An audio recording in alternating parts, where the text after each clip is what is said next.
In this lecture, we're going to look at what it means for a number to be in a base other than 10. For example, say if you look closely at this number here, you'll see this little subscript 6 here. And what that means is that this number is in base 6 rather than in base 10. Now, in our first lecture on positional systems, I said that the key feature of a positional system was that it had to have a base. Well, when you're looking at a number in a specific base, like this one, the key feature the base tells you is the maximum number of digits you can use. For example, in a base 10 system, there are 10 digits that we can use to write numbers. Those are the digits from 0 up to 9. In a base 6 system, like this number here, you're limited to the numbers from 0 up to 5. And similarly, say for a base 4 number, for example, then you could only use the digits from 0 up to 3 and so forth. So let's say we go back to thinking of this as a base 10 number. Now, this is actually the example that we talked about in that previous lecture on positional systems. Remember, I talked about how each digit represents an increasing power of 10. Right? So, for example, the first digit tells me how many 10 to the zeros we have. The second digit, how many 10 to the first, which is tens. Third digit, hundreds, thousands, so forth. Then we could get the total value of the number by multiplying each digit by however many powers of 10 it represents and adding those numbers up. Okay, well, if we want to do this with base 6, right, if we want to find out what the equivalent base 10 value is, all I'm going to do is I'm going to replace these powers of 10 with powers of 6. Right? So instead of 10 to the third, we have 6 to the third. Instead of 10 squared, we have 6 squared, and so forth. Then I'm going to do the same thing. I'm going to multiply each digit by, now it's not a power of 10, now it's the power of 6 that it represents. So the sum becomes 4 times 6 to the third, plus 3 times 6 squared, plus 2 times 6 to the first, plus 5 times 6 to the 0. Now you go to your calculator. Right? If you go to your calculator, you do these powers and multiplying, add everything up, you get 988. So just to be clear what our conclusion is here, what I'm saying is that 4,325 base 6 is equal to 988 base 10. Right? So this is our basic method for converting from a base other than 10 into base 10. So I want to look at one more example, and then I'll talk for a minute about why it's an important one. Suppose we want to talk about a number in a base greater than 10, for example, base 16, or what's called a hexadecimal number. The problem with this is that we need 16 digits worth of symbols, but we only have numbers up to 9. Now, the solution is just to fall back on letters. So, for example, we'll start with the digits from 0 to 9, then use letters. So A represents 10, B represents 11, and so on up to F, which, be careful, F represents 15, right, not 16.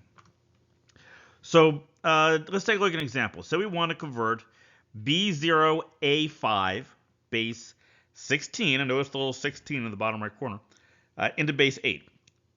We're going to follow the same process that we did with the previous number. Each digit represents a power of 16. So it'll be 16 to the 0, 16 to the first, 16 squared, 16 cubed.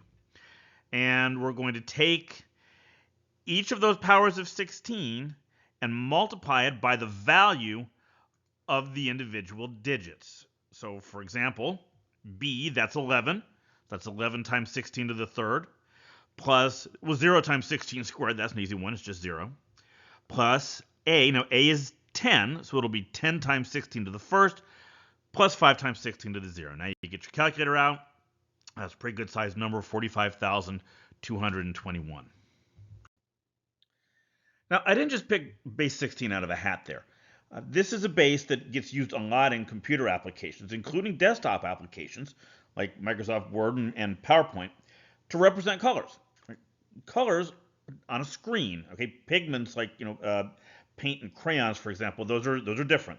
But colors on a screen can be represented by describing how much of these three primary colors, red, green, and blue, a color has.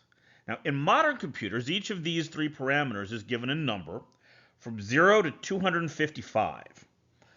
Okay, so how do hexadecimal numbers fit into this? Well, if you take the biggest two-digit hexadecimal number, that's FF, and convert it to decimal, you'll see that it comes out to exactly 255. Right, so this means that each of the components of a color can be represented exactly using a two-digit hexadecimal number. For example, the number 000000, no color at all, leaves us with black. If you did the exact opposite, if you did FFFFFF, that's the maximum of all three colors, and you would get white. Now let's say, for example, we did FF0000. So that maxes out the red, no green and blue. Well, that would give us the internet's version of pure red. And if we start mixing things up, like for example, FFFF00, then we get all red plus all green, no blue, comes out to yellow. And just kind of a basic color rule here, for example, if you put the same value in all three places, for example, A0, A0, A0, you get a shade of gray. Right? The closer you are to all, the bigger the three numbers are, the closer you are to all Fs, the lighter the shade of gray. The smaller the numbers are, the closer they are to 6 zeros, the closer you come to that pure black. So I don't do this very often, but I'm going to kind of break the fourth wall here for a minute. All right, because I want to show you how you can actually use this information when you're doing things like presentations and documents in Word and so forth. These are the actual slides that I used to do this lecture. I'm going to go over here to the color code slide and pick this red box. Now, if you right-click on this and go to Format Shape, or if you're doing text, for example, you just select the colors and you get something very similar to what I get if I do the drop-down box over here. Right? It's really the same panel. If we go to More Colors, all right, you got a pretty decent selection here to choose from, right? But let's say, you're an artsy type, you really want to be precise about the colors that you get in your presentation. If you go over here to Custom, what you notice down here in this hex field, FF0000, that's exactly the numbers that I have here.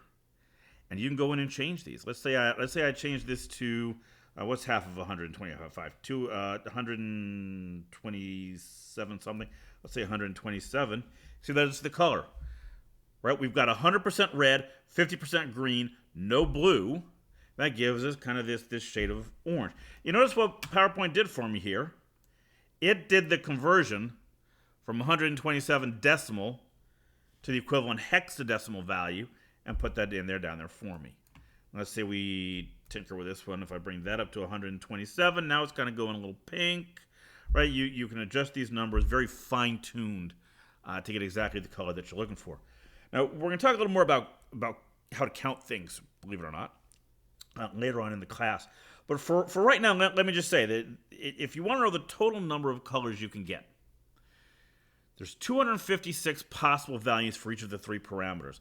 So multiply 256 by 256 by 256, and you'll get that the total possible number of colors you can get with this hexadecimal encoding method comes out to somewhere a little over 16 million. Right? So there's just an enormous selection of colors that you can create using this approach.